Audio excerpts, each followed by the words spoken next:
Tamam.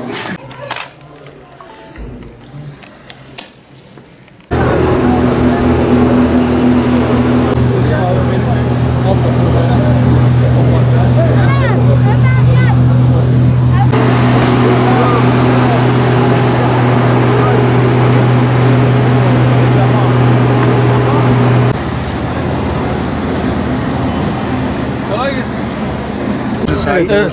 Görüşeceğiz herhalde. İnşallah. Tamam. Hoş geldin. Ne zaman geldiniz? Ben bu sefer geldim. Öyle mi? İyi başlısın. Sağ ol.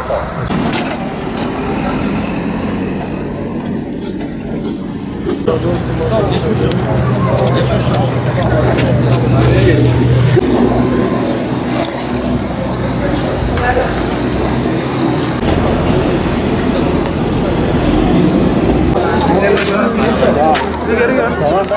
Tamam, geri gelin. Bu acı bizim de acımız. Ve bize en çok güzel oldu. Diğer konuda evlerin içerisinde temiz. Yoğun böyle çamur olduğu yer, oraya kadar mı? Evet, burası.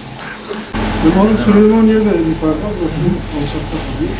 Oradan bastırınca sokak kontrol.